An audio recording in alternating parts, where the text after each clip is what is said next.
여러분 안녕하십니까? 이어서 원주권 뉴스입니다. 천안에서 코로나19 집단 감염을 일으킨 줌바 댄스 워크숍에 참가했던 강사 한 명이 평창과 강릉을 여행하다 확진 판정을 받아 방역당국에 비상이 걸렸습니다.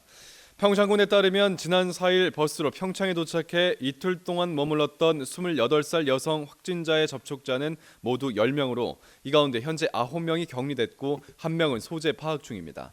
평창군은 확진자가 다녀간 터미널과 펜션, 스키용품 대여점 등을 긴급하게 방역했습니다. 원주에 추가된 16번째 확진자는 첫 검사에서 음성 판정을 받았다가 6일 만에 다시 양성 판정이 나온 사례입니다.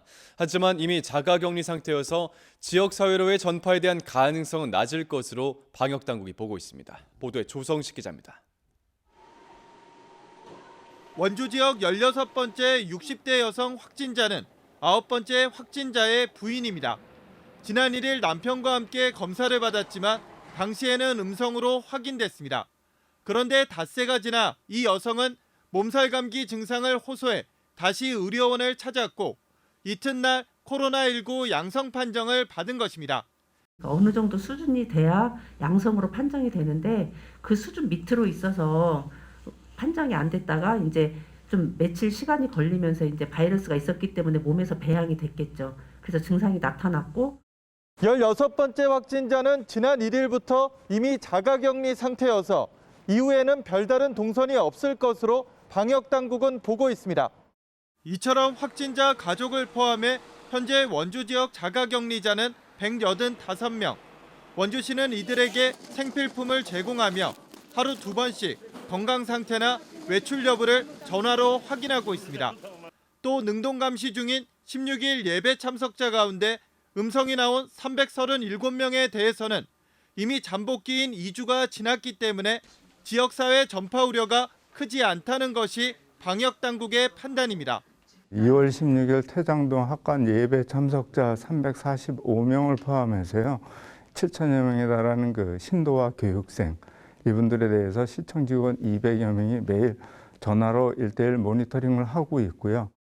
한편 확진자가 대거 발생한 행구동 아파트 입주민들을 위한 이동 선별진료소가 운영됐으며 헬스장 이용자와 같은 통로 주민 등 대상자 250명보다 많은 315명이 검사를 받았습니다.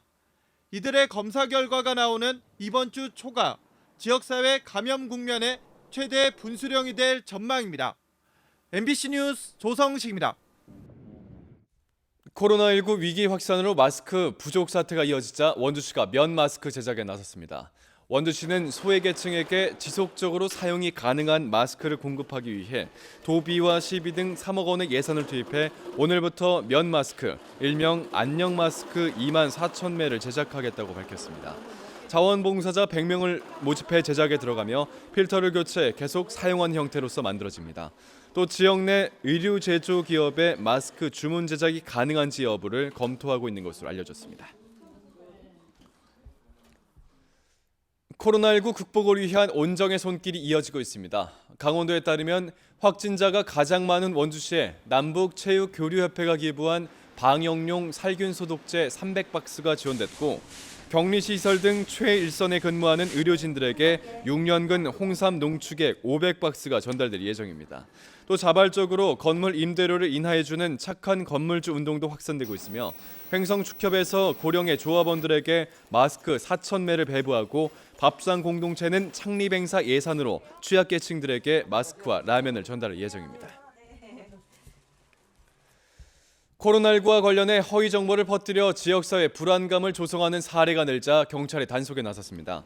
경찰에 따르면 병원과 마트, 카페 등을 두고 신천지 신도가 운영하는 업소라고 허위 정보를 광범위하게 퍼뜨려 피해가 발생하자 유포 경로를 역추적해 최초 유포자와 정보를 재가공해 퍼뜨린 6명을 업무방해 혐의로 입건했다고 밝혔습니다. 앞으로도 허위 정보를 유포하는 행위를 집중적으로 수사할 계획이며 마스크 관련 사기 사건도 적극적으로 수사해 엄중히 처벌하겠다는 방침입니다. 뉴스를 마칩니다. 고맙습니다.